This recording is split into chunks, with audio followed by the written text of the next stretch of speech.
Hello everyone, welcome to tonight's journey. We're going to pass through a day, a night, and very possibly an entire life or a death. You'll see blood, not on a battlefield, but on a birthing bed. You'll hear screaming, not from pain, but from fear.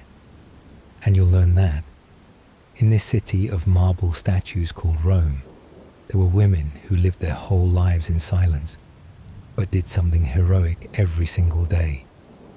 Grab your basket. We're going to deliver a baby, and if the goddess Juno is still awake, may she grant us one more day of mercy. Before we begin, if this feels like a safe haven for your sleepless night, feel free to hit like and subscribe, but only if you really want to. No pressure. Like the old rules in ancient taverns, you only stay when you truly need a quiet place. And you know what my favorite thing is? Reading the comments and seeing where you're tuning in from and what time it is. Whether it's New York or Norway, 1 a.m. or 5 in the morning, you're here, and I see you. Now dim the lights, turn on a little fan if you have one. Not because it's hot, but for that soft humming sound. You didn't plan on waking up early today. Really, you had just closed your eyes less than an hour ago, after a birth that started when the stars rose and didn't end until the first rooster crow. And that rooster is now crowing again. Rome is still dreaming. The early wind slides through cracks in the bricks, carrying with it not the scent of essential oils, but a pure cocktail of wood smoke, goat dung, and burnt bread. You curl up tighter beneath your thick wool blanket, hands still smelling of ash and olive oil, the scent of your trade. And then it comes, a knock at the door. Not the knock of a messenger. Rome doesn't have a post office. And not a lover. You're a midwife, not a tragic actress. But the urgent, panting, worried knocking of a child sent to fetch Domina Obstetrics. And he yells, like he's birthing the baby himself. Mom, the senator's wife is in labor. The blood has come. They're calling for you now. Wonderful. You leap up. Bare hands grab your worn cloth pouch, your so-called survival kit, a sprig of dried rosemary, a charm still stained with old blood, a dull bronze knife that sighs every time you look at it, a tiny statue of Juno, chipped at the nose, but still sacred. You shove everything into your basket, throw on your shawl, and step out the door like a soldier without armor. On the road, Rome hasn't woken up, but worry never sleeps. You hear the creak of wooden wheels on stone, as if the city itself is groaning. The air smells like damp bricks and last night's ashes. A small oil lamp flickers in the distance, like a half-open eye. You shiver, not sure if it's the cold or a feeling in your gut. Some bird screeches from a rooftop, shrill, annoyed, like it also hates the job you're about to do. You pass mottled stone walls and yesterday's fish market stench. A stray dog barks at you, as if asking, another birth? No one ever sleeps in this city. You glare back. If you can't speak, don't interrupt. The senator's villa gates appear, oil lamp still burning. Inside is a woman battling each contraction, a noble husband shaking in his sandals, and a group of maidservants sobbing and shouting, "Mistress, there's blood. There's so much blood." You inhale deeply, tap the charm at your chest 3 times. Whisper, "Not today. Please don't let today be one of the bad ones." You push the door open. The smell of sweat, blood, wax and panic hits you like a wave. You don't know if this baby will live or die. You don't know if the mother will survive, or become the name whispered at a funeral. You only know you are the one person in this room brave enough to face life twisting itself into the world without turning away. You tighten your headscarf and begin a new day, a day like so many others, called into motion by a cry from the womb. You step into the main chamber, the one that should smell of expensive perfume and cool marble. But it doesn't. It reeks of sweat, of panic, and of something very familiar. Freshly spilled blood. The woman, the senator's wife, is lying on her side, arms clutched around her belly, her face drained of all colour. Being the wife of a senator, if she gives birth to a daughter, that's unfortunate. If she gives birth to nothing, that's a disaster. And if she dies, what remains is a cold statue in the garden, with the inscription, Domina pudica, quae numquam vocem altam habuit. The modest lady, who never raised her voice. A maid is sobbing quietly nearby, clutching a cloth but unsure what to wipe. Another stands near the door, as if just waiting for someone to assign blame so she can run for a lawyer. The husband, a man who once gave stirring speeches in the Senate, is now slumped against the wall, head down, lips mumbling like a schoolboy who failed his exams. He looks at you with the eyes of someone ready to believe in any god you name, as long as his wife lives and the baby is born. You move to the bed, placing your hand on the woman's forehead, burning hot. In the writings of the physician Serenus, one of the earliest known authors on obstetrics, this kind of fever and rapid breathing was sometimes called the contrary wind. The Romans believed that when the vital forces inside the body became unbalanced, the womb would respond with pain, spasms, and chaos. No medicine, no salvation, only one path. Keep the breath steady, keep the hands warm, and absolutely don't let anyone in the room utter anything ominous.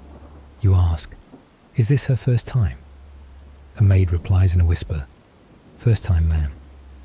You nod, just as you guessed. First births are long, and dangerous if one isn't patient. You signal to close the door. From now on, no one enters. Time begins to flow like an ancient ritual. Every breath, every drop of sweat, every groan is a message to the goddess Juno. Romans believed that Juno Lucina held the power to decide whether a child would arrive safely. They would hang charms shaped like laurel leaves, or small statues of her, above the mother's bed. Wealthier households hired priests to chant, but often the whisper of a midwife was enough. You watch the round belly tightening, like a tiny earthquake inside.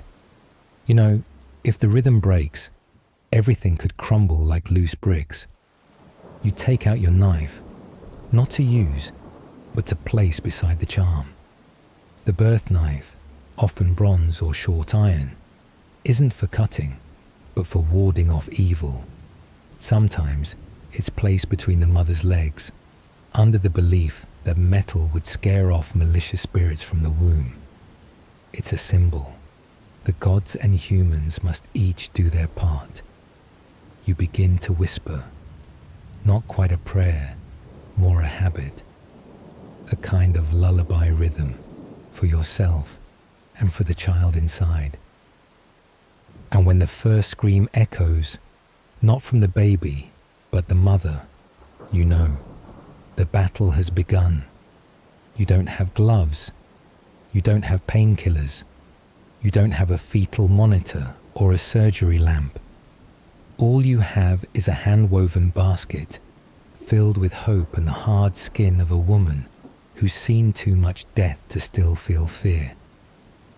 Inside that basket are things never named in history books. If you've read the works of Serenus of Ephesus, one of the rare Roman physicians bold enough to write about childbirth. He once advised midwives to bring clean cloth, olive oil, binding cords, wine, and a steady mind. Naturally, you have 3 of those, and the look of someone who knows no one's coming to check if you're following the book. A dull knife, more for scaring ghosts than for cutting.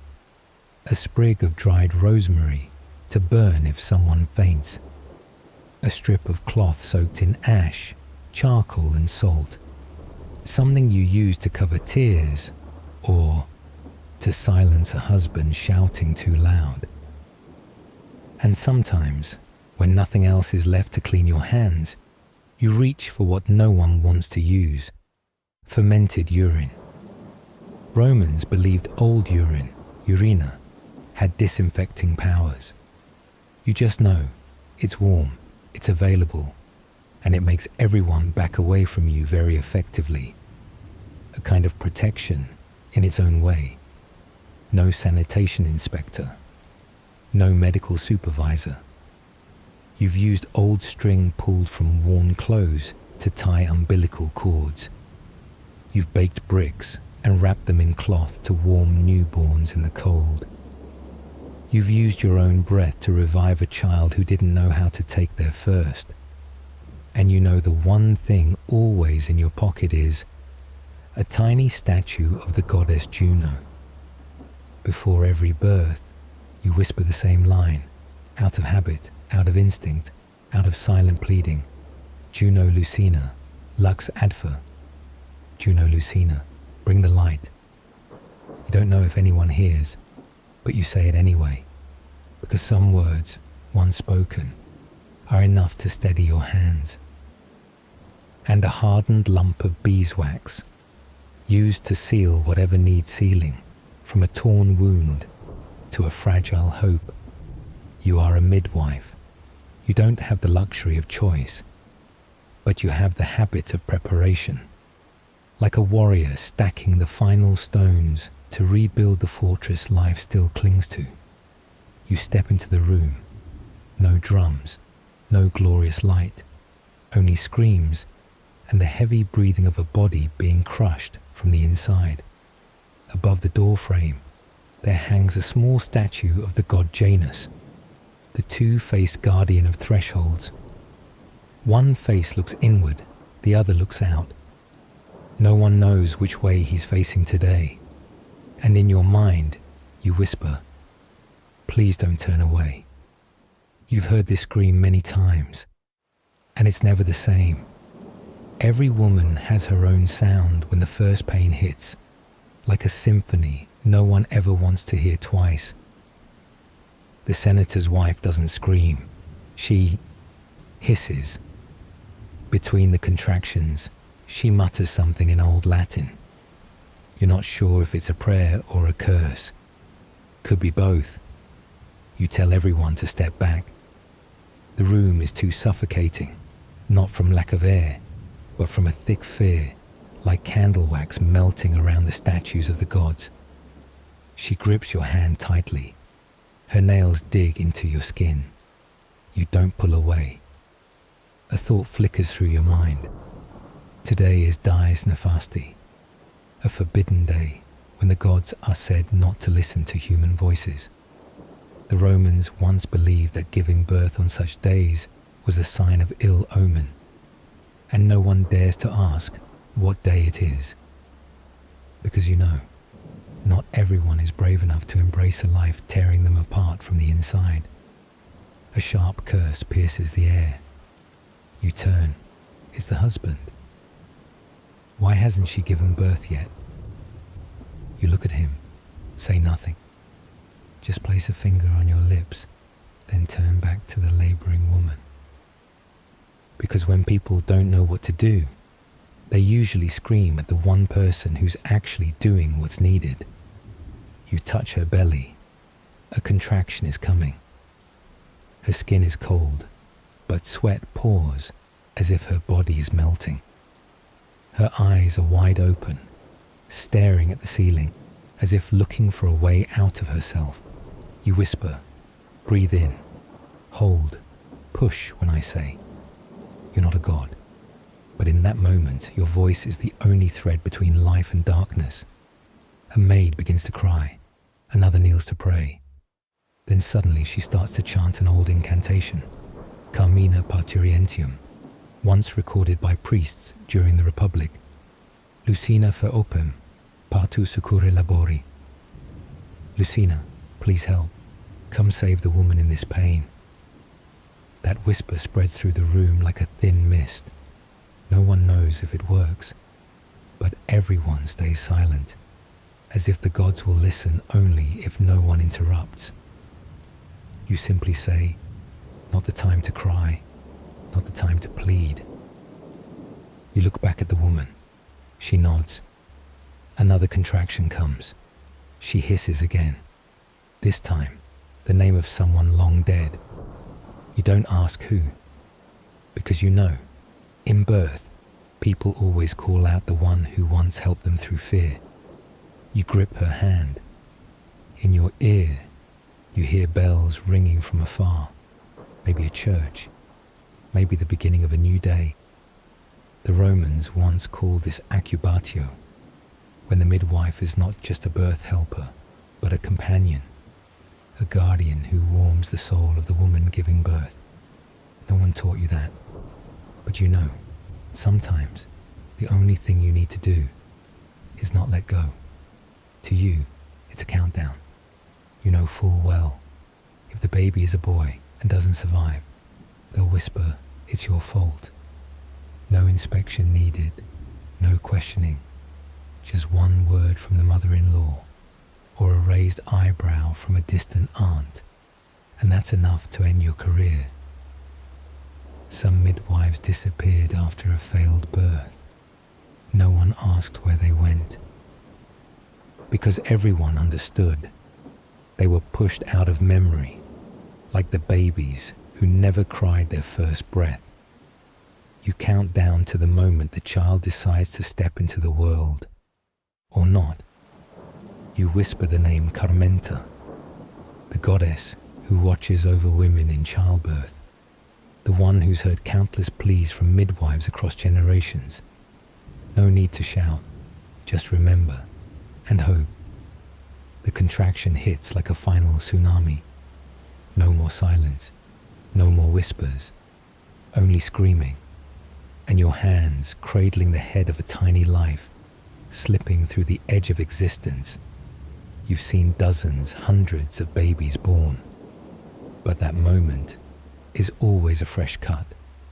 You see the crown of the head, no crying, no movement. You want to scream, breathe, little one, please. The mother strains, her whole body arched like a bow about to snap. Blood floods the sheets. Slime coats your hands, but you don't wipe it. Your hands need to feel every part, every fragile line between head, neck, and umbilical cord.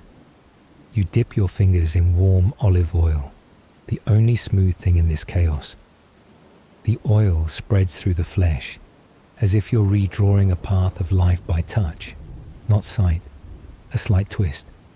You whisper like someone bargaining with death, "Don't take this from my hands." And then, the shoulders. The tiny body slips out as if it fell from the hands of Saturn himself. No crying, nothing. You flip the baby. One hand taps the back, the other rubs the chest. The husband screams, "Why is it silent?"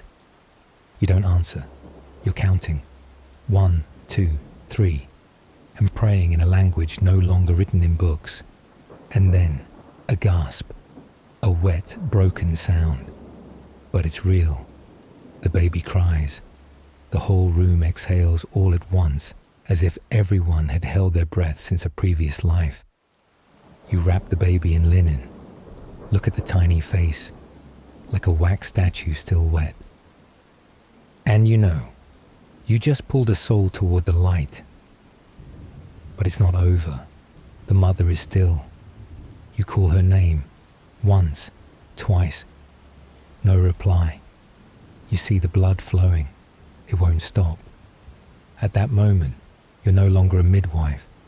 You're a ferryman between two worlds. One hand holding the newborn, the other trying to hold onto the woman who brought it here. You pull out your bronze knife, not sharp, but it's done this job 100 times. A cut, not to separate, but to preserve the living. You tie the cord. You press the uterus. You whisper, "You're not allowed to leave yet." And with every bit of instinct, every trick, every prayer, and the last scraps of knowledge passed down from a teacher who died 3 winters ago, you stop the bleeding. She groans softly, but enough for you to know she's coming back. You don't cry. You just wipe sweat, and your hands still hold 2 lives. One just arrived, one who just returned. You look down at the newborn. Big eyes, black hair. The cry lasted barely a breath before she was wrapped in cloth. A small bib was hastily tied around her chest, but no one rushed to name her. No one shouted, "A boy," like before. No one bent down to lift her off the ground. The silent but clear ritual that declared, "This child is accepted, and if no one does that, then she is just a temporary soul, awaiting judgment through silence, because she is a girl." You feel the room grow colder for a beat, not because of wind, but because expectations had just shattered. The father bent down, looked, then stood up and walked out. Not a word. Under Roman law, he had that right. Patria potestas, the father's power of life and death, granted him the authority to decide, keep the child, or let her vanish from the family record as if she had never been born. The mother shed tears, not from pain, but from knowing the child she had given birth to might not be raised. Rome never outright declared girls were useless. They just didn't celebrate. They just didn't keep names. And many families, especially noble ones, chose to abandon baby girls on garbage heaps. They called it returning them to the earth. You've seen it. A tiny skull next to a cat's corpse. A wooden bracelet never carved with a name. Another time, you saw 3 child skulls within a foot of each other, mixed in with broken pottery and animal bones. No incense, no flowers. These weren't graves, they were trash. And you know today, if you're not careful, if you can't persuade them, then the baby in your hands will only live a few more hours, or survive, but not in the way you'd hope. Many girls weren't abandoned, only to be sold, as wet nurses, as slaves, as playthings for families who wanted small hands, soft voices, and no questions. They grew up without names, only numbers. And when someone called, they learned to step forward without asking why. You lie, that it's a weak boy, that another day is needed to be sure, that the form is not yet clear. You gently retie the cloth. You keep the baby by your side all night, sleeping lightly beside the trembling breath of the mother. You pull from your pouch a small shard of pottery with the image of the goddess Fortuna carved on the back. It has no legal weight, doesn't change gender, but you've seen a few children survive with it near them. You tuck the shard into the cloth just beneath the baby's neck, not out of superstition, but because in the dark, everyone needs a reason to hold on to hope. And in the dark, you whisper, "If you live through the morning, I will give you a name." Not a pretty name, just a name to prove you existed. There are no claps, no wine poured, no one rushes out to spread the news. Only you, the mother, and the baby, trying to breathe steadily in a threadbare wool wrap. You begin the thing no one wants to talk about, suturing the uterus. No dissolvable thread, no anesthesia, only a bronze needle, rough flax thread, and the skill you learned from other women, in smoky rooms that reeked of old blood. You work fast, silently, because you know this is the time for wounds to close, on the body and on the things no one says out loud. In ancient Rome, postpartum wasn't recovery. It was when people watched the mother. Was she sane, speaking strangely, carrying Pluto's breath after nearly dying? A fever, a muttered word, a drifting gaze, was enough to label her cursed, or worse, linked to dark magic. You once witnessed a mother quarantined on the third day postpartum, simply because she didn't hold her baby while nursing. People whispered, "That's not milk, that's poison." You know it's superstition, but you also know superstition kills faster than blades. So you tell her to smile. You guide her hand to touch the child. You tell a few silly stories, not to entertain, but because silence is its own kind of bleeding, and you must stitch it shut. You wipe the needle, burn the thread tip. She hasn't reached the 8th day yet. She hasn't been purified. She hasn't been named at any banquet. According to Roman custom, on the 8th day, if the baby is a girl, or the 9th, if a boy, the mother undergoes purification, a cleansing ritual to rejoin the community. Until then, she remains an unclean body, a temporary being straddling the line between mortal and divine, between miracle and curse. You bury the incisions deep in a corner of memory you dare not reopen. You've heard of the goddess Mania, said to lurk at the window when a woman has just given birth. They say if a mother gasps at night or laughs alone at noon, it's not exhaustion. It's a sign Mania has touched her forehead. You don't believe it, but you've seen women locked away for symptoms we now call postpartum psychosis. Some say if a woman returns from death, part of her soul remains with Pluto. Death didn't take her life, so it took her breath.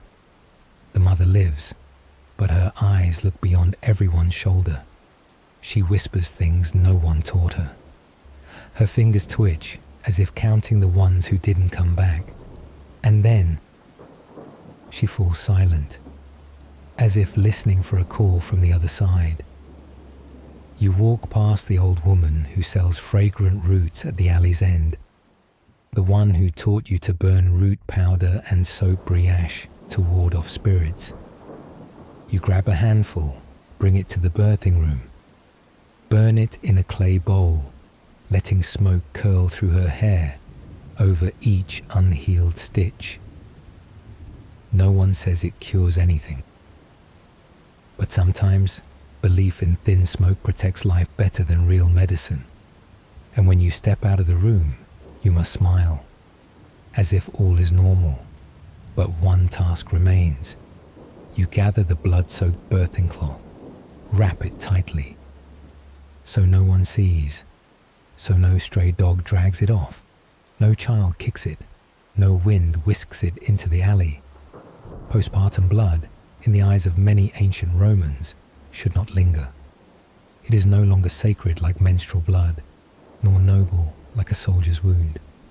It is liminal blood, seen as ominous, suspected of sorcery or signs of death. You don't fully believe it, but you don't dare test fate. You hide it like a secret, wet, warm, and deadly in the wrong hands. Because you know, every birth is a rumor waiting to be written, in blood, in tears, or by the hands of someone who does not understand. You bite into the stale bread. It's so hard it cuts your gums. The breakfast of Rome's working class, called panis, is often hard as stone. It's not meant to be enjoyed, only survived. Sometimes they soak it in posca, a diluted vinegar drink for soldiers, or cheap olive oil. Today, you only have crust and a mouth not yet healed. Or maybe your gums just haven't recovered from the night before. Cold olive oil drips down your chin, reminding you that breakfast in Rome isn't for the hurried, and definitely not for those whose hands just rinsed off birthing blood. You chew, but your stomach refuses it. The room behind you still smells like incense smoke and colostrum not yet released. The baby sleeps, the mother sleeps too, or drifts somewhere only the goddesses can reach. You think of changing clothes, maybe lie down, maybe, just maybe, you'll get to yawn. But then, knocking, not polite, not patient. A hand reaches in, shoves a bronze coin and 3 words at you. Fish Street, Labour. You don't ask names, they don't say thank you. You. Tuck the coin into your pouch, alongside 3 old needles and a faded good luck charm. It's a small piece of lead with a scratched Latin inscription. Some say it's a prayer to the goddess Carna, guardian of internal organs. Some say it's a spell to ward off demons' eyes. You can't read it, but you carry it like it's the only thing between you and disaster.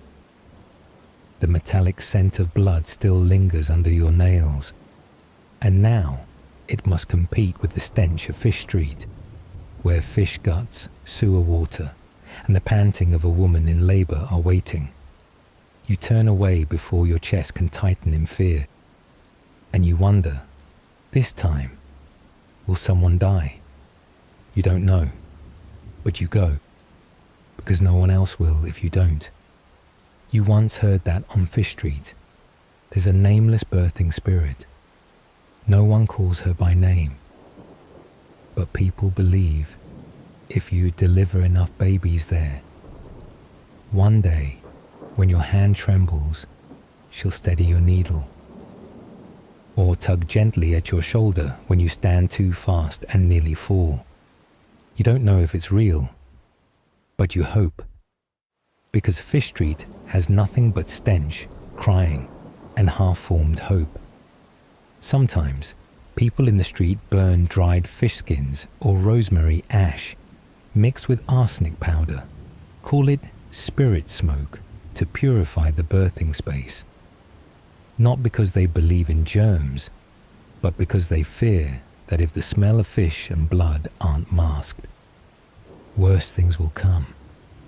No one wants that kind of blood to stain the floor forever. The alley you step into isn't paved, just mud and the smell of dried urine from last night. This district is a patchwork of crumbling insulae, low-rise apartment blocks where the Roman pores squeeze into every crevice, built from cheap-fired brick, roofed with straw or reeds. They're as flammable as the rumours say, and they burn often. Every year, a few fires begin in places like this. No one remembers the victims' names. The poor live close together, not out of affection, but because they can't afford to die apart. The straw-roofed houses press into each other like scars across Rome's skin. No one recalls when they started, and no one touches them unless forced. You arrive at the address, knock once, and lift the straw curtain yourself. Inside, no reply. Just the stare of a small girl, maybe 10 years old, clutching her baby brother, eyes wide, staring at you like you're a ghost. The labouring woman lies curled on the floor. No mattress, no cloth, just a folded rag of a shirt for a pillow. She doesn't moan, just breathes, as if every breath is a bargain with death. You don't ask anything. There's no one to answer. In places like this, there are no medicines, no physicians. What they have are passed down tricks. Laurel leaves to steam the room, biting leather to dull the pain, or sucking on pebbles if it's too hot during labor. Some midwives even rub goat fat on the belly to chase spirits, then massage it sunwise, saying it'll coax the baby's soul out easier. The small girl silently hands you a wooden bowl with cold water and a torn cloth inside. You don't know where it came from. Maybe a kind neighbor, or a mother who once gave birth and survived. You begin. The baby is born but doesn't cry. You pat its back. Nothing. You turn it upside down. Still nothing. You pray to any god with free time and not too busy with temple offerings. At last, it breathes. A tiny breath, weak, as thin as smoke. You place it into the small girl's shaking hands. You don't wipe your own bloody fingers. You turn back to the mother, and for the first time, you see the blood won't stop. Not flowing, gushing. You bind, you press, you stuff cloth. Everything you've learned, seen, dreamt. Still not enough. This time, you know it won't be. The mother opens her eyes once, just once, and looks straight at you. No blame, no pleading, just a look, like the one you've seen on your own face in an old dream. You sit with her until the pulse is gone. You don't scream. You don't have the strength. Outside, the smell of rotten fish still hangs, as if nothing happened. The market goes on. People pass by. Only you and 3 children in a straw-roofed home. One just born. One just lost their mother. And one too scared to cry. You think of your father, of the first time he took you to a birth, and the stories he told, how 1 year no one in this ward survived childbirth. People blamed a nearby stream, said the water was cursed. But really, it was because the nearest clinic was 3 miles away, and the person sent for medicine died of fever before coming back. No one builds statues for those who didn't make it back, only dust and forgotten names. You remember his words. You'll know you've grown up when you stop praying for everyone to survive and start learning how to divide blood in 2. You didn't understand then. Now you do. Chapter 10. Silent Gods, when the midwife must face death alone. You wash your hands with ash and vinegar, but the blood still clings beneath your nails, not just to be clean, but to follow an old rite that every midwife in this district knows, that if you don't purify with ash after a death, the next child may be pulled along. You don't believe it, but you don't dare skip it either. There's one more ritual, burning a scrap of paper bearing the name of the woman who just died and sprinkling the ash at the threshold. You do it in silence, like someone fulfilling a promise they never fully understood, not because it's dirty, but because deep inside the idea has stuck. You just walked away from a death, and now you must carry on, as if no one ever stopped breathing. No one waits to wipe your tears. There is no ritual of absolution for failure, and there are no gods descending to explain why a poor mother couldn't be saved. The gods, if they're real, are too busy for this district, or died with the empire they once guarded. You must wash your tools yourself with watered-down wine. You must gather clean cloth, reset dislocated fingers, and remind yourself, one more case in the next ward. No one says, "Are you okay?" Only an old woman selling vegetables slips you a fig, saying nothing, then walks on. You bite into the fig like biting into what little life remains in your mouth. Not delicious, but real. You recall an old story, that during the Punic Wars, a midwife once walked 4 miles to help someone give birth in a forest because Carthage was under siege. They said Mercury helped her cross a river, but she said there were no gods, only my legs and a promise I had to keep. You are not her. But this morning, you kept your own promise too. You move on through the market, where fish blood mixes with rainwater, forming red streaks like trails of whispered prayers. You pass a statue of Juno with its head broken off. She was once the protector of mothers, the one midwives like you prayed to before every birth. Now she stands there headless, hand fallen into dust. No one bothers to restore her. Some say that when the goddess falls, the women in the neighborhood lose their anchor too. You're not sure if it's true, but since that statue broke, you've had to stitch more tears than usual. Some say it's a sign. You stopped believing in signs long ago. Once, you asked a young priest, "Why do our prayers never reach where they need to go?" He just looked at you, then quietly pressed a small candle into your hand. You didn't light it.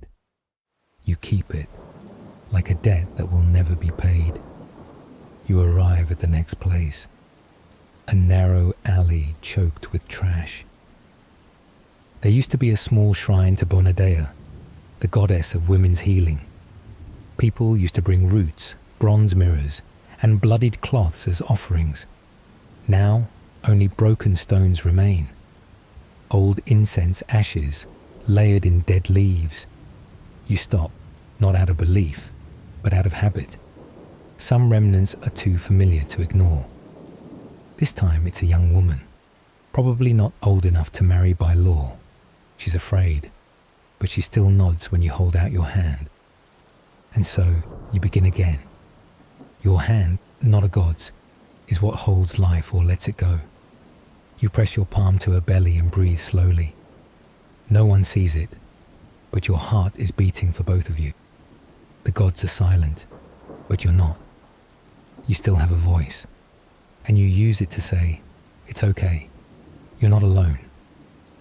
In Rome, the rich have processions, brass horns, professional mourners, and names etched in white marble.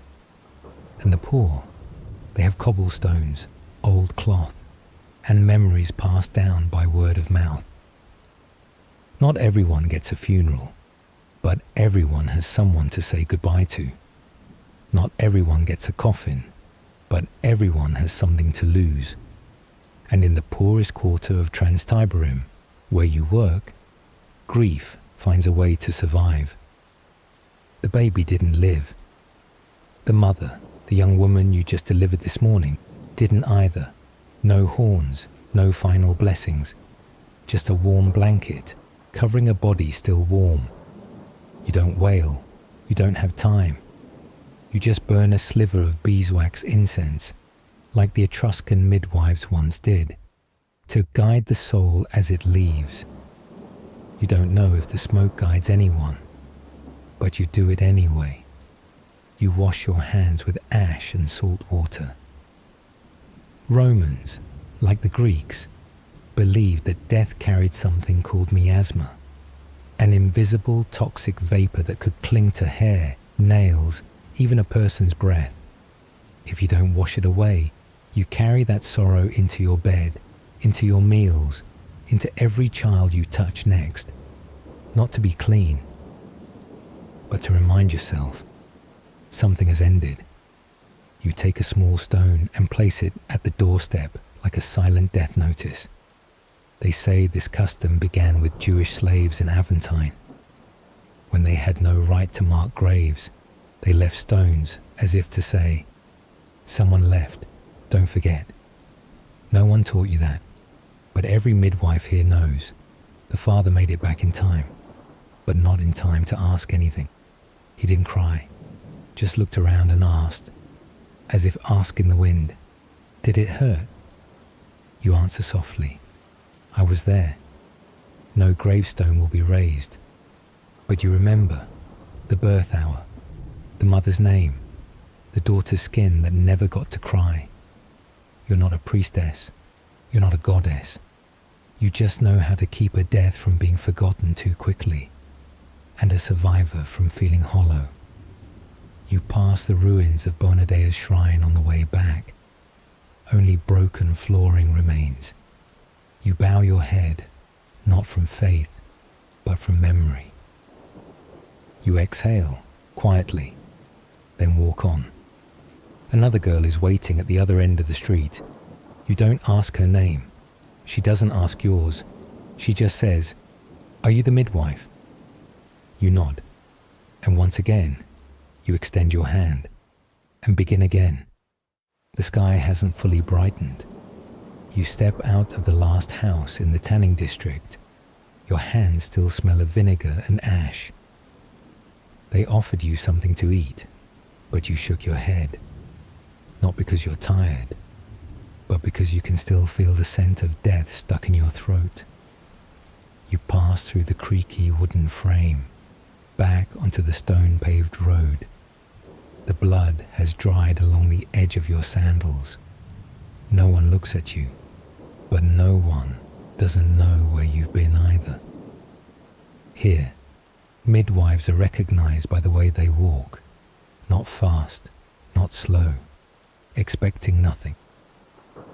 Special, yet refusing no call. A child is born, a mother dies, a day ends. No, it's just a pause. You have no clock-out time, no alarm, no wristwatch or paid leave, only the sound of knocking, hurried footsteps in the night, and the silent stare of someone who's just lost their third child in 3 years. You think you're going home, but then you hear a call from behind the fish market. Not sure who it is, but you know the voice. A woman panicking. Another child about to be born, or about to be lost. You turn around, you walk again, and tell yourself, just one more.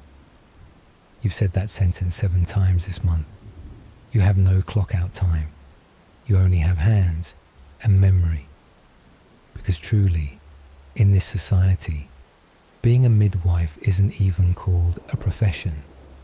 No contract, no fixed pay. No one signs to hire you. People only know to find you when they need, and pay with a piece of bread, a jar of scented oil, or a promise that says, "I won't forget." And you never ask, "How much?" You only ask, "Is she still breathing?" People know you not just by your name, but by the tired walk, the lingering scent of herbs on your robe, and the tiny scratches on your arms left by the desperate hands of laboring women. That sign needs no introduction. Just one look, and they know. She's just come from a birth, or is on her way to a death.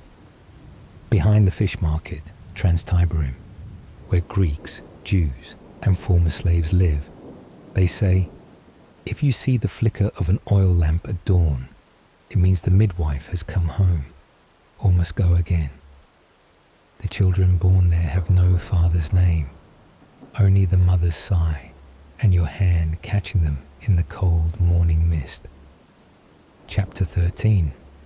A sleep full of dreams, shadows of the women. You couldn't save you, fall asleep on a mat near the hearth.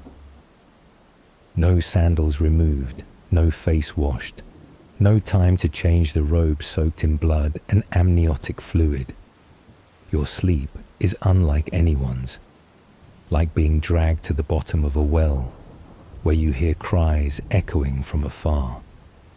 They belong to the ones you held through convulsions, the ones whose names you screamed to Juno in vain, the ones you promised to return to, but never made it back in time.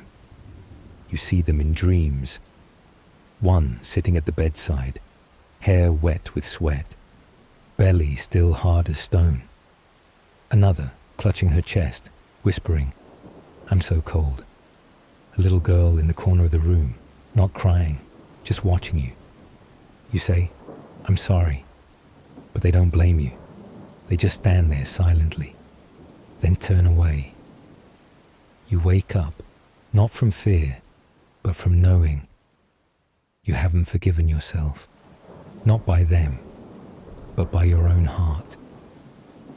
Some names you no longer remember, but the eyes, those you can't forget. Like nail marks still etched on your skin, even after washing with wine and salt.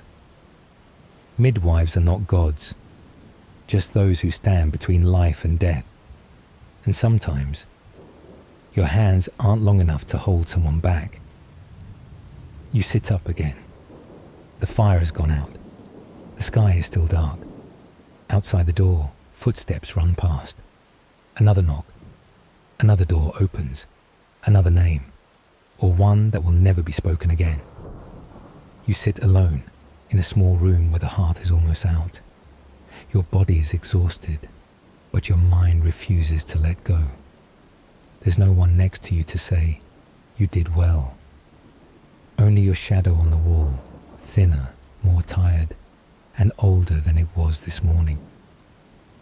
You don't pray for divine rewards. You only wish for one thing, that if tomorrow you must do it again, your hands will not tremble. That if you meet those panicked eyes again, you'll still know how to smile. That if you must cut the umbilical cord in a dark house, you'll still find the path for the blade. This job has no symbol of glory, no medals, no triumphal arches, no chronicles, only rushed meals, sleep filled with dreams, and a few whispered thank you from those too drained to cry. You've seen pain cracking through the scream of a woman in labor. You've held the hand of an old woman as her daughter died on the birthing bed. You've promised a young mother to care for her baby if she didn't make it. You don't have the strength to cry every time, so you learn to pray, not for miracles, only for courage. Juno Lucina, if I must go on tomorrow, please let me still be able to stand when the blood begins to flow. Still able to smile even if the woman asks me, will I survive? And I don't know what to say. Out there the sky has not yet brightened, but you know, someone will knock. A new life is about to arrive. Or a soul is about to leave, and you, with nothing but your hands, will rise again, carrying your prayer, like a thin robe between the season of birth and the season of mourning. No one builds statues for the midwife. No stone slab bears her name in the square. No historian records the day she died, or how many births she helped. Her name is not in Livy's manuscripts, or in Augustus's laws. There is no poem by Ovid written about her. No one knows. That day, that night in June, when a senator's grandson stopped breathing, who it was that cut the cord to save the mother. But Rome still survives because of them, because of the hands that never refuse blood, amniotic fluid, and the smell of spoiled milk. Because of the feet that stepped through mud, trash, sewage, to be in the right place at the right time. Because of the women who, titleless, still knew how to keep a child alive. In every child born, whether slave or noble, there's a part of the midwife in them, an encouraging word, a squeeze of the hand, a small scratch on the arm. Midwives don't write books. They don't talk much. They just do. And so, generation after generation, they keep Rome breathing. You won't find them in history books, but if you sit long enough in the dark, listen long enough to the stories among mothers, or pass the nameless graves in the outskirts, you'll see them, in the memories of those who survived, in the eyes of a child, in the whisper, because of her I lived. You, the one whose name no one remembers, are the silent backbone of a civilization. The Hellenistic period, around the 4th, 1st century BCE, The Hellenistic period began with the death of Alexander the Great in 373 BCE and lasted until Egypt was annexed into the Roman Empire in 31 BCE. This was a period characterized by the expansion of culture and politics to the far reaches of the ancient world. After Alexander's death, his empire was divided into several kingdoms ruled by his generals, the most notable being the Ptolemaic in Egypt, the Seleucid in Syria and Persia, and the Antigonid in Macedonia. This period witnessed a blending of Greek culture with the native cultures of Asia, Africa, and southeastern Europe. Cities such as Alexandria in Egypt, Antioch in Syria, and Pergamon in Anatolia became cultural and scientific centers, where scholars and artists gathered to exchange knowledge and produce works of art and science. Hellenistic culture also saw the development of new philosophical schools, such as Epicureanism and Stoicism, which emphasized the pursuit of personal happiness and immutable ethics. Science advanced tremendously with major breakthroughs in mathematics, astronomy, and medicine through the works of Euclid, Archimedes, and Hipparchus. Hellenistic art reflected the complexity and diversity of human emotion, as seen in sculptures like the Venus de Milo and Laocoon and his sons. Architecture during this period also flourished with grand structures like the Temple of Artemis at Ephesus and the Library of Alexandria. However, despite the spread of Greek culture, the Hellenistic kingdoms were constantly at war with one another, and in the end, Greece could not resist the power of Rome. The final conflict between Octavian, later Augustus Caesar, and Cleopatra et Cephalon led to the Battle of Actium in 31 BCE, ending the independence of the Ptolemaic kingdom and marking the end of the Hellenistic period. This period was not only the end of an era, but also the transition of Greek culture from the center of a vast empire to a part of Roman cultural heritage. Imagine you just stepped out of your tent, still sleepy, and in front of you is Asia. Not on a map, but real. The wind blows from the east, carrying sand, the smell of horse sweat, and a distant thump of drums. You're in Alexander the Great's army, the boy who carried Greek culture across the world by the blade of a sword. Alexander was no ordinary man. He was the son of Philip II, King of Macedonia, a man ruthlessly pragmatic. And his mother was Olympias, a snake-worshipping devotee who once whispered to Alexander, "You are not of common blood. The blood in you is of Zeus." Whether true or not, Alexander believed it, and that belief made history.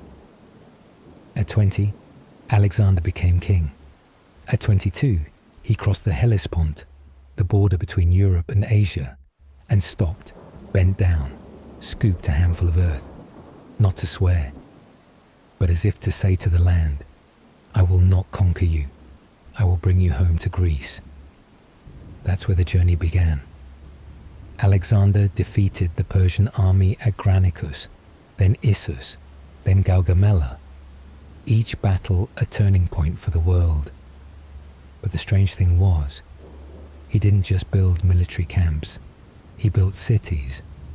Didn't just teach soldiers to plant flags, he made them learn language, local culture.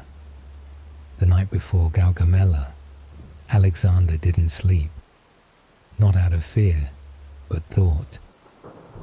He stepped out of his tent, pulled the canvas aside with one hand, looked up at the dark sky woven with silent questions. An owl flew by. Wind rustled the sand. No one spoke. Alexander bent down, drew a circle in the sand, and whispered to himself, "If I win tomorrow, this world will speak Greek. If I lose, at least I taught it how to dream big." That wasn't a king's declaration.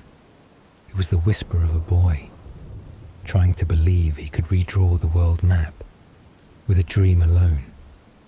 There was one death Alexander never got over, Hephaestion, his closest friend, who had stood by him through battles, wine, and sleepless desert nights.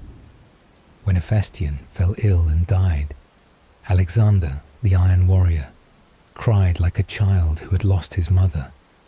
It's said he banned celebrations throughout the empire, ordered soldiers to shave their heads, and built a tower as tall as a pyramid just to put his friend's name on it. But what truly haunted him was the last conversation he never forgot. Before Hephaestion died at Ecbatana, the two sat by the fire, crackling softly. "If I don't return tomorrow, will you still bring Greece to the ends of the earth?" Alexander stayed silent, not because he wasn't sure, but because no one had taught him how to carry culture without losing the one he loved most. After each victory, Alexander didn't just document place names. He had people redraw the map, carefully, like a child coloring the world with the belief that every border could be erased. That map, hanging in the command tent, didn't look like a military strategy. It looked like a dream wall, where red and blue lines marked cities, soon to bear his name. One officer once joked, "If we lose tomorrow, will you erase some of those red dots?" Alexander smiled, but said nothing, because he knew the world would never be the same again, once a dream had been drawn. On the march to Egypt once, Alexander's army ran out of water in the desert. The sun blazed down like fire, sand so hot it burned sandals. One soldier found a water skin with a few drops left, brought it to the king. Alexander looked, didn't drink. He looked up at thousands of dry eyes watching, then poured all the water into the sand. If it's not enough for all, then no one drinks. No one clapped, no one cried, just the wind, and eyes that never left him from that day on. They marched on, not because of orders, but because they knew they were not left behind. Alexander died at 32. No clear illness, no major wounds, just collapsed before naming a successor. A quiet, strange death that left a question hanging over the world. Who would keep this dream breathing? His body was embalmed, sent toward Babylon, but never reached Macedonia. Rumor says Ptolemy, one of his generals, stole the body, brought it to Egypt, and built a golden tomb in Alexandria, not to worship, but to contain, influence. That death didn't just end a man's life. It shattered the empire into Ptolemaic, Seleucid, Antigonid, each a tiny Greece wearing native skin. And Alexandria, sound familiar? There are over 20 cities named that, scattered across the Middle East, North Africa, and as far as India. In each, he built Greek theatres, philosophy schools, libraries. He laid the foundation, not for an empire, but for an idea. Greek culture was something that could live, even outside of Greece. When Alexander collapsed, the world held its breath.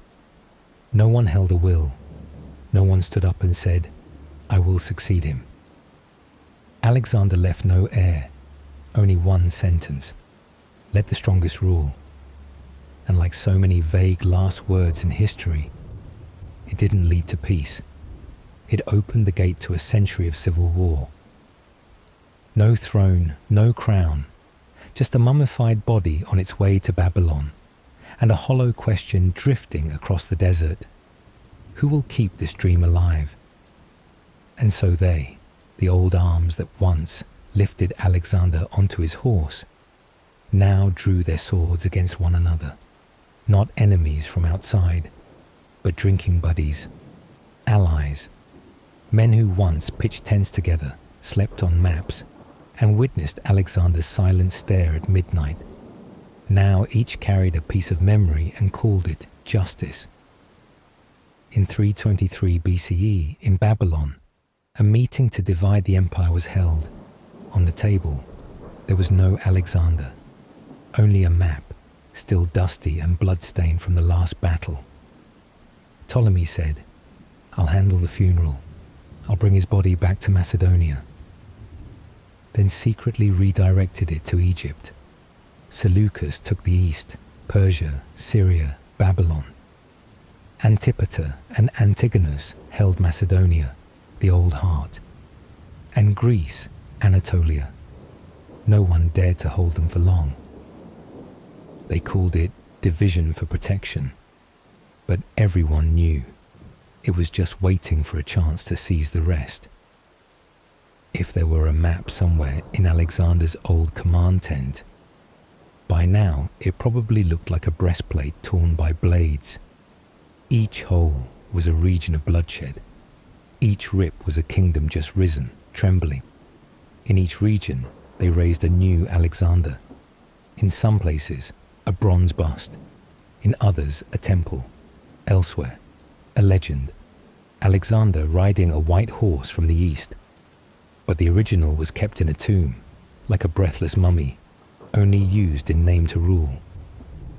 Ptolemaic Egypt, where Alexander's body was kept like a divine symbol. Seleucid Syria, Persia, the largest land, but the quickest to collapse. Antigonid Macedonia, Greece, the old homeland, but no one wanted to return.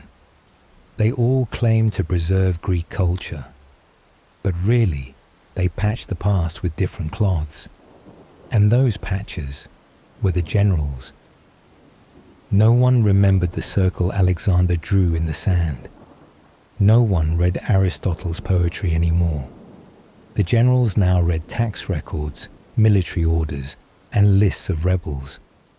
Even if cities still bore the name Alexandria, even if statues of Alexander still stood, even if soldiers still told stories of desert nights, amid horses and steel, no one could hear the dream anymore.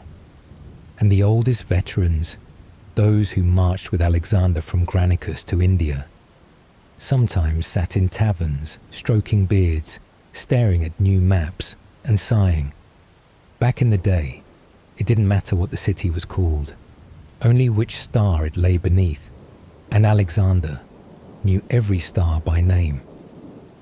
No one remembered the circle Alexander drew in the sand. No one read Aristotle's poetry anymore. The generals now read tax records, military orders, and lists of rebels. Even if cities still bore the name Alexandria, even if statues of Alexander still stood, even if soldiers still told stories of desert nights, amid horses and steel, no one could hear the dream anymore. Alexandria was not just a city, it was a declaration that, even though Alexander was dead, his dream could live on, through books, not just through swords. Ptolemy, the general who held Egypt, did not build a stone tomb. He built a library. Not because he loved books more than power, but because he understood who controls memory controls the future. The Library of Alexandria, with hundreds of thousands of papyrus scrolls, maps, and scientific works from India to Athens, was where the world recorded itself. Not with blood, but with ink. Not on land, but on scrolls that could speak. They say once a merchant ship docked in the harbour, and Ptolemy's soldiers confiscated all the books on board just to copy them. They returned the copies and kept the originals. Knowledge, back then, was preserved like gold. Alexandria wasn't for the hurried. This was where great minds, from Euclid to Archimedes, wrote new chapters for civilization. Beneath oil lamps, they calculated planetary orbits. Over cups of grape wine, they debated whether happiness could be measured. And among all that, something quiet took place. History began to be written with reason, not with spears, but with light, the faint light from oil lamps placed between rows of bookshelves. They say that every night, the whole library turned into a low-hanging starry sky. The flickering light wasn't from the heavens, but from burning minds. To keep the fire of humanity alive is to keep every written word. In each tiny lamp's glow, maybe Euclid was drawing an impossible triangle on the sand, or Hipparchus was looking at the sky, wondering, what if the stars don't revolve around us, but we revolve around them? Alexandria was where humanity tried to redraw the map of the universe, with ink, not with blood. Somewhere in that library, a scroll may have fallen off the shelf, never picked up again. It didn't record the names of kings, but how to bake bread with volcanic ash, or a fever remedy from an Indian physician who had never set foot near the Mediterranean Sea.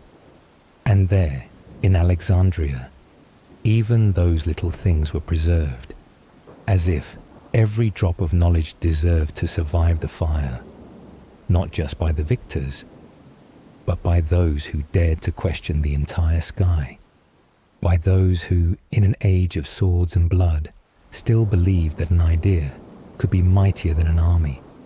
Right here, knowledge wasn't a privilege, but an invitation. The Library of Alexandria was an open gate, welcoming philosophers, poets, and even the exiled. No one is too small to be undeserving of learning, but only those who dare to ask. At first glance, you knew this was not Ramses's Egypt, nor was it Pericles' Greece.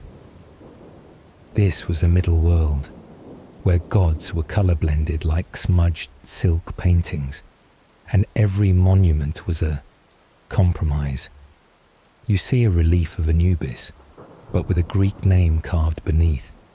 You walk into a tomb and find books buried with the dead, not for the afterlife, but to keep learning.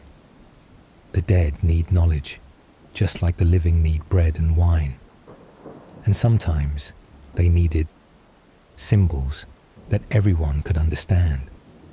A Macedonian soldier walks into a temple, sees a curly-bearded god statue in Zeus's style, but holding the trident of the Nile. He doesn't question, just bows, because what he sees is power. An Egyptian potter, on the other hand, sees the double crown atop this strange god's head and sighs in relief. My God just speaks an extra language. You go deeper into a side chamber where people once offered lotus flowers and wine at the same altar. On it, a necklace made of Nubian gold, but the engraving shows Hermes riding a papyrus boat.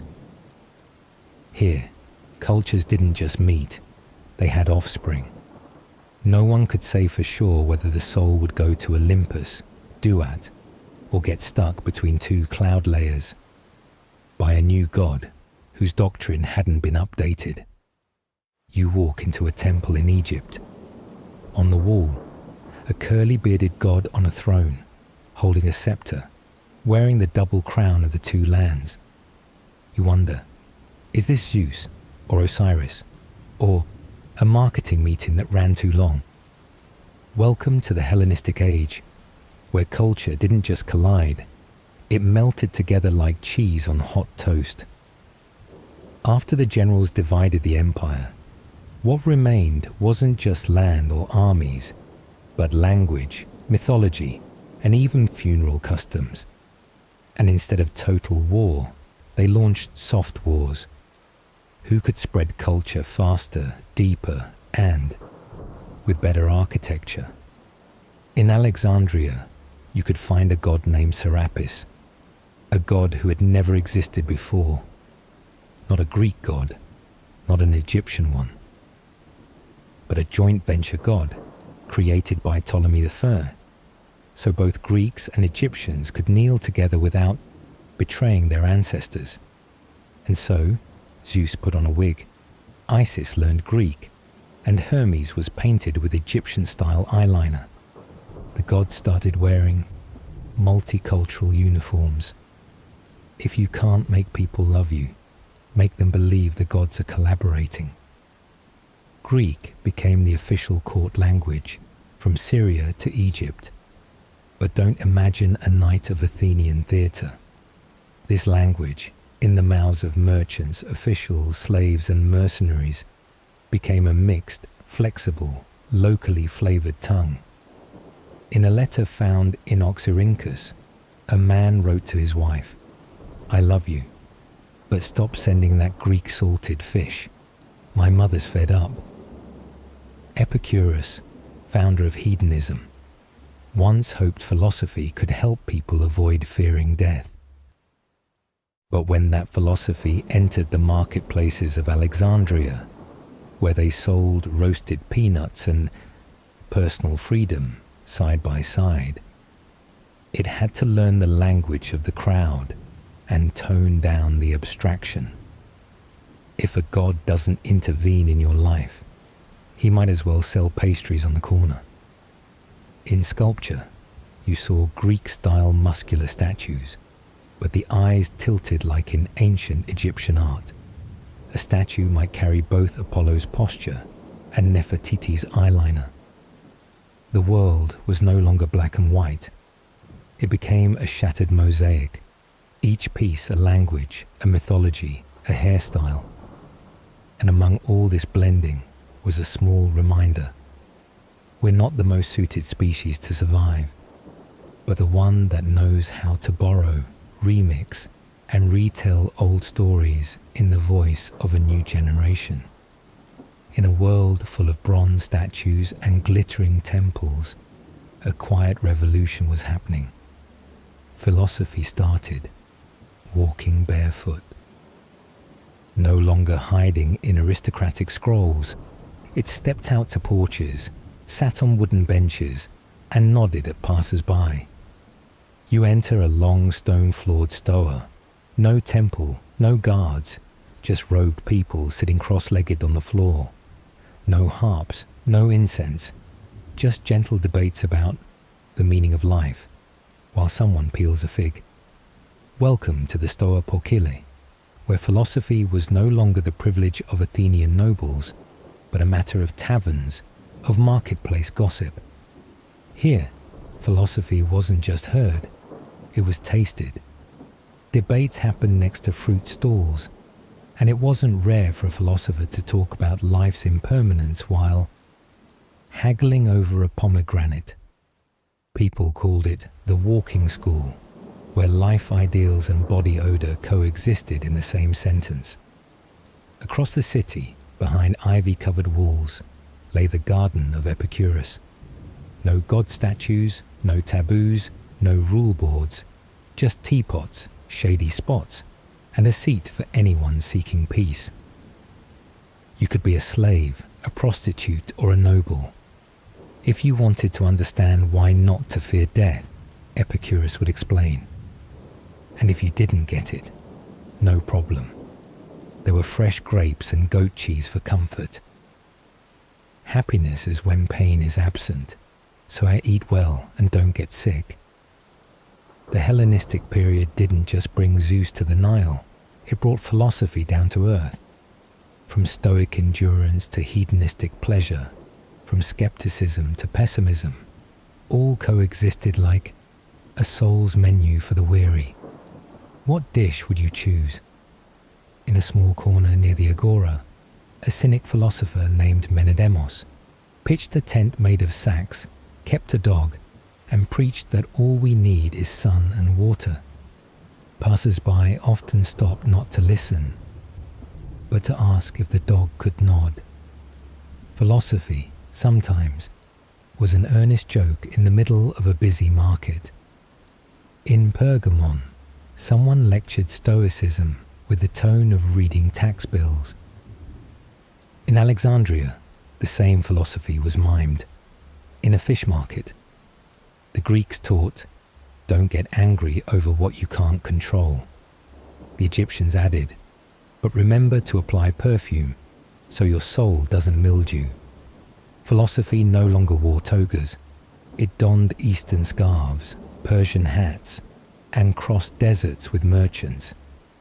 It didn't live in books, but in how you treated the melon vendor, the lost child, and yourself after a long day. And that was the strangest thing about this era. While the world expanded by sword and spear, people turned back to old questions in whispers. In Alexandria, where books were preserved more carefully than mummies, there were minds that did things even the gods had to consult a chart for. Can you imagine a world without computers, without printers, where you had to prove a geometric theorem using wooden sticks on hot sand? That was the world of Euclid, Archimedes, Eratosthenes, people who didn't just do math to live, but lived to do math. Euclid, the prince of geometry, didn't teach how to draw beautifully. He taught how to think geometrically as a form of meditative logic.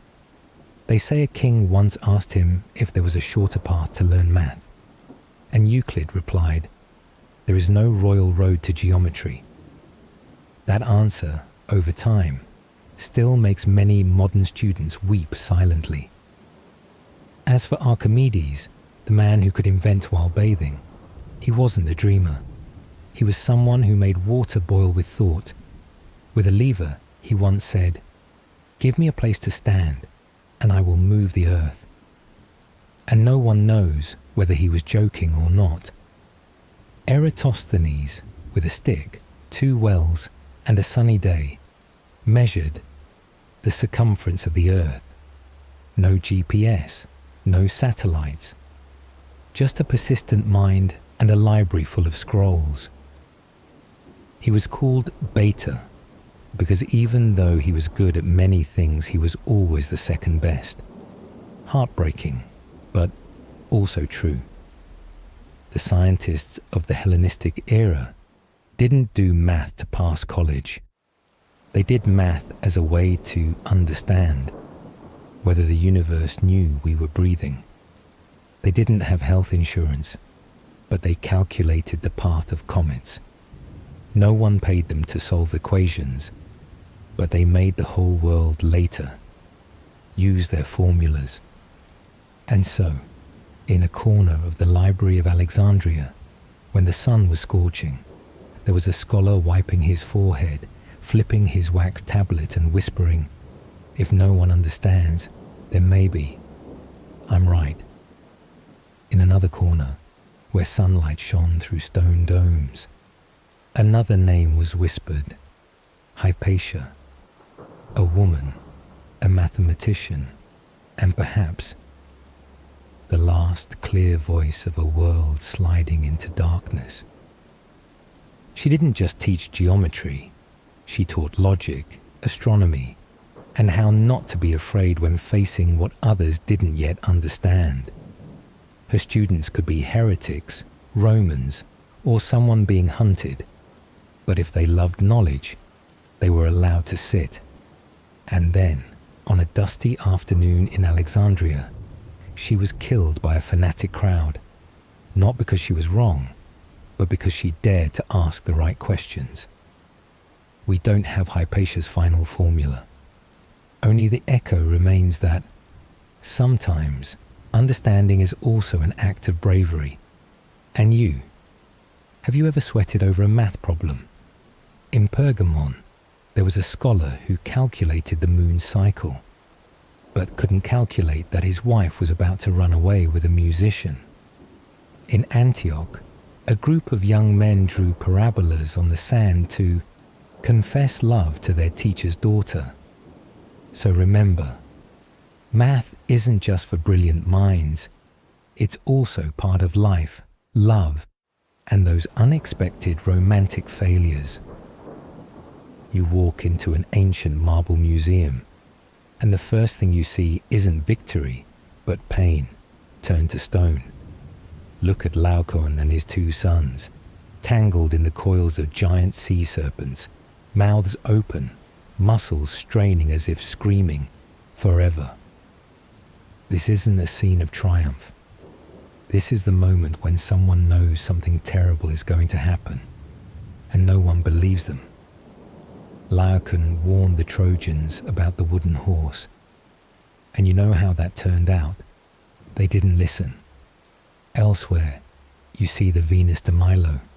No arms, no weapons, no battle stance, yet the whole room quiets in her presence. Her beauty isn't imperfection. It's in the absence that makes you imagine the rest. No one knows for sure what she was holding. A mirror, an apple, a love letter. We just know she stands there, and everything around her softens. Hellenistic sculpture doesn't try to say, I am strong. It says, I am hurting, and I'm still standing. In Pergamon, sculptures show Galatian enemies kneeling, not in shame, but in final pride. Each vein, each wound, nothing is hidden. Because to the Hellenistic Greeks, defeat was also a kind of glory, if you fell with your dignity intact. From wounded warriors clutching their sides to girls bowing their heads as if hiding dreams, every stone block moves, breathes, and struggles. If classical art was a declaration honoring the gods, then Hellenistic art is a confession shared among humans. I know you're tired, so am I, but we are not alone. That's what the statues say, not with mouths, but with folds of fabric, with eyes looking up to the sky, expecting nothing. In Rhodes, there was the Colossus, a massive statue toppled by an earthquake, yet remembered as one of the 7 wonders. Not because it lasted, but because people once believed we could hold up the sky with 2 legs of stone. And so, when you stand before a monument, look closely. It's not just a man holding a spear or a goddess turned sideways. It's a whisper. We once hurt, but we left that pain in stone, so you wouldn't have to carry it alone. You can destroy a temple, but it's much harder to destroy an idea built with stone, mortar, and the will to survive. The Hellenistic world knew that well, because when the generals divided the maps, they also divided dreams of immortality. Imagine standing in Alexandria. In the distance, the Pharos lighthouse rises nearly 140 meters tall. A wonder, a landmark, and also a declaration in stone that says, this is the center of the world. Not just to guide ships, but to remind strangers that civilization can blaze from the top of a white tower. In Ephesus, the temple of Artemis rose like a statement from both women and stonecutters. Hundreds of columns, domes, and wall reliefs tell stories of the goddess who birthed the world and knew how to protect herself. Architecture here wasn't just shelter, it was a message to the future. We were here, and we believed that beauty deserves a place to stand. Pergamon built its citadel on a mountain because they believed the higher human will climbs, the closer it reaches the divine. But to build a temple to Athena on a cliff, you need more than reverence. You need a measuring system that doesn't miss by a handspan. You need the faith that if the first stone is set right, the rest will find their place. Sounds familiar?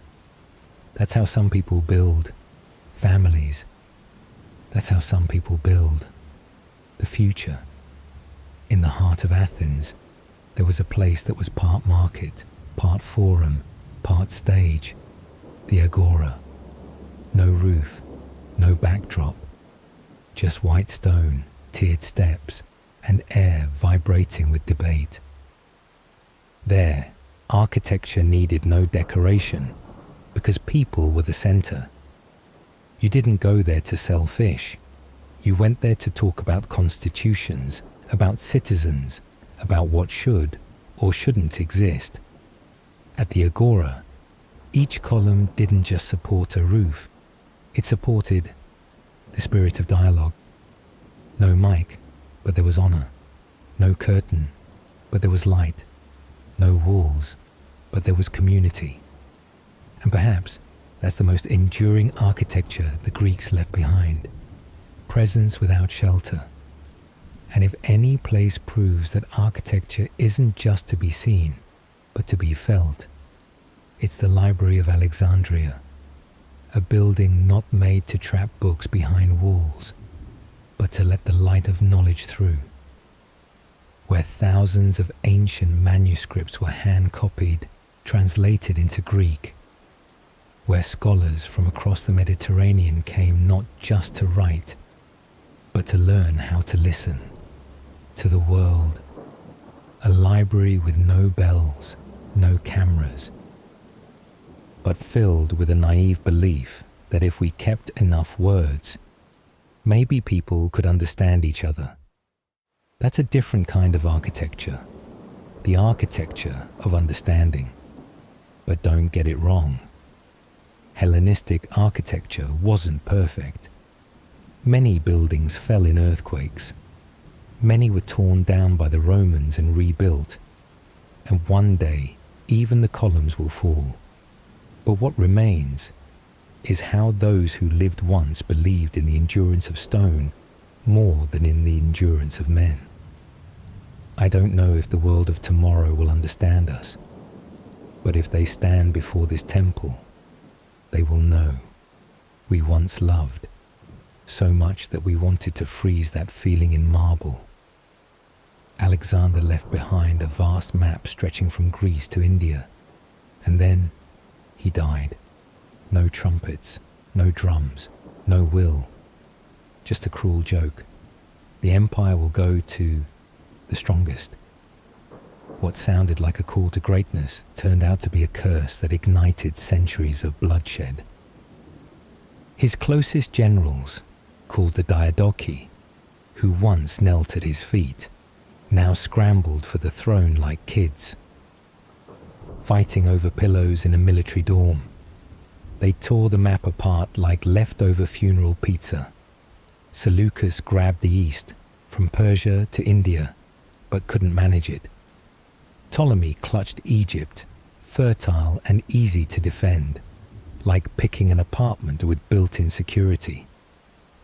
Antigonus held Anatolia, and his eyes betrayed ambition for the entire Aegean.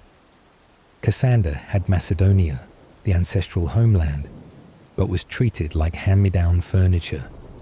They called each other allies face to face, and postponed backstabbers behind their backs. In this testosterone-filled ashes rose women who didn't need armor. Olympias, Alexander's mother, swept through like a theater queen, poisoning politics with actual poison. Arsinoe the Tin married her brother, ruled with him, took down rivals like a chess game. Laodice, wife of Seleucus, used wedding blessings to trade for lives. They didn't go to battle, but played politics with cold blood and fake affection. These women didn't write history, they edited it line by line. Alexander once dreamed of an East-West fusion. They turned that dream into contracts and statues of themselves. They didn't spread knowledge, they minted coins with their faces.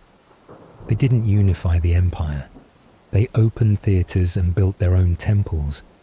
They created a Hellenistic world they themselves didn't understand. These kingdoms were like teenagers inheriting castles, throwing parties, burning libraries, and fighting over the couch.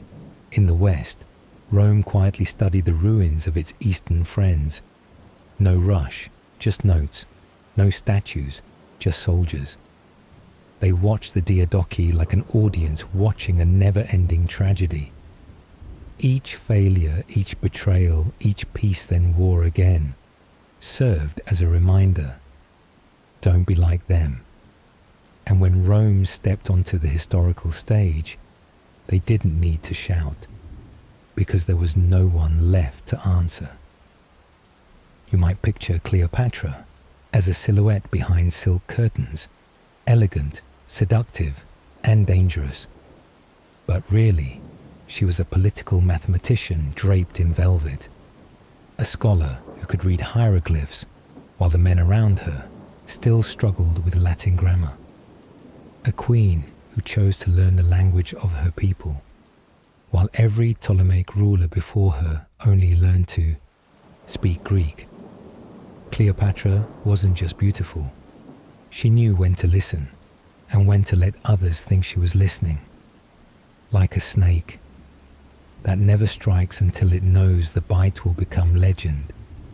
Cleopatra was born in the heart of Alexandria, the city of torches of knowledge, libraries that held the world, and political traps laid from dinner tables to thrones. Her father, Ptolemy XIV, left little behind except a shaky throne and debts stacked higher than the pyramids. And in the storm of succession and sibling bloodshed, Cleopatra chose the path no one picked: dialogue. Not with swords, but with the voice of someone who knew. Words, at the right moment, cut deeper than any dagger. When the Roman Empire knocked, not with armies, but tax contracts, she didn't lock the gates. She wrapped herself in a rug, not to hide, but to arrive. Before Caesar, she wasn't a beggar. She was the main character, entering on cue, in costume, under perfect lighting. Caesar died like a sentence interrupted mid-line. No warning, no goodbye. But Cleopatra didn't collapse like someone clinging to scraps. She pivoted toward a new face of Rome, Mark Antony. Their love story. If you're picturing roses and fireworks, forget it. This was strategic love. Two generals who knew survival meant alliance. And when the end came, when Octavian tightened the noose, they didn't beg. They wrote their own ending, with poison, or a snake bite, or something only myth can explain. Cleopatra died leaving no empire, but left behind, the way a woman becomes a legend, a death with set design, with golden light like fading fire, with a final line echoing from the stage of Dionysus. If I must fall from history, then at least let me fall like a main character. She was the last to write lines for an independent Egypt, the last breath that carried Alexandria, Greece, Egypt, and Rome in a single exhale. Cleopatra didn't plead with history. She performed the lead role and dropped the curtain in a way even the back row couldn't forget. After Cleopatra's death, Egypt didn't fall. It was swallowed, not by fire, not by sword, but by records, laws, marble busts, and Latin inscriptions carved into walls that once only spoke the language of gods. Rome didn't destroy Eastern civilization. They did something crueler. They assimilated it, with the patience of an artist, redrawing the image of Isis on papyrus, then signing it, Jupiter. You walk into Alexandria after it's been Romanized, and what do you see? Temples still stand, but altars now carry Caesar's emblem. Schools still teach geometry and philosophy, but the professors bow more to Roman coin than to Greek ideals. The library? Still quietly burning. No need to burn books, just change the patron. Rome didn't just conquer land, it conquered memory. They rewrote history with the pen of the victor. And every Egyptian statue restored was really a new costume. A Roman toga wrapped around an old soul. Not erasure, but transfusion. You thought they hated the East. No, They were obsessed with it like an artist chasing exotic flair. They copied the temple of Isis in Rome. They brought back mummified cats from Egypt to display in aristocratic gardens. They placed the statue of Horus next to Mars. Rome's genius was never pretending to be pure. They scoffed at the idea of original culture. To them, every culture was just another filter to pour Roman wine through more richly.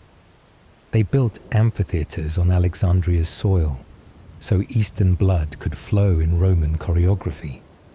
They locked Roman law onto Egyptian land like a latch on an already open door. They turned Alexandria into a dazzling showroom where everything looked the same but breathed empire. And perhaps the most chilling thing is that they didn't do it out of hatred, but admiration.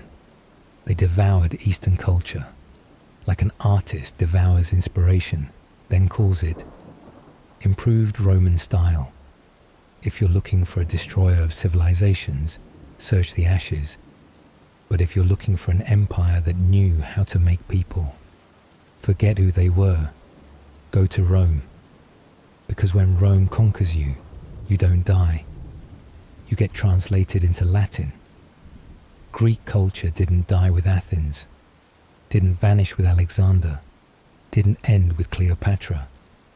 It never needed borders to exist, never needed a map to spread, because Greek culture was never just Greek.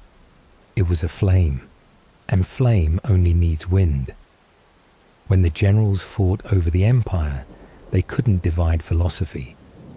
Epicurus was still mentioned in the backyard gardens of Syrian nobles. Socrates was still quoted in Egyptian markets. Aristotle was copied by later Arab scholars, on paper, without needing power. No one carried that torch, but wherever there was darkness, it found its way to shine. Through merchants, through literate slaves, through stone statues no one dared destroy, through music written on Pythagorean scales, even if the player didn't know the name. Not because Greek culture was strong, but because it could dissolve. It didn't force, didn't build walls. It only needed a curious glance, a question unanswered. You could live in Bactria, between desert and river, and still see a lone Corinthian column standing in the camel market. You could be a Jewish boy in Alexandria and learn about Homeric poetry before learning the Torah. You could be a Roman and still wish to be sculpted in the likeness of Apollo after death. Greek culture was something no one could monopolize, and that's why it was never taken away. There were no Greek borders, only fading trails of a memory that outlived even empires. Perhaps. The only death of culture is when no one's curious anymore. But if you're still asking questions, then somewhere, maybe in a modern library or on a podcast at 2 a.m., Plato is still talking to you. You've heard of the Library of Alexandria being burned. Hundreds of thousands of scrolls, centuries of knowledge turned to ash, a slip of an empire, a spark of war, and the memory of an entire civilization seemed to vanish. But no, those were just pages, not the real legacy. Because Greek knowledge wasn't in the library, it was in memory, in the way people ask questions, in the echo of a speech about justice in a marketplace, in the math problems Egyptian children still used to count grain. You can burn books. But how do you burn the habit of debate? How do you scorch away the standards of beauty and value that Greece once set and left behind for the whole world to pick up? How do you scrape off life philosophies steeped into people's minds over thousands of years? There are things without shape, yet they stand firm. No flags, yet they make empires bow. No armies, yet they've travelled farther than Alexander ever did. Thought is a gas. It seeps into language, into law, into how we speak of soul, of truth, of love, and even of paradox. You could live in the 21st century, typing on a keyboard, and still be using the words of Aristotle, reasoning like Plato, and dreaming through the eyes of some Greek poet who died 2,000 years ago. Real legacy doesn't need a museum. It lives in the living. And that is something no fire, no matter how powerful, can ever touch.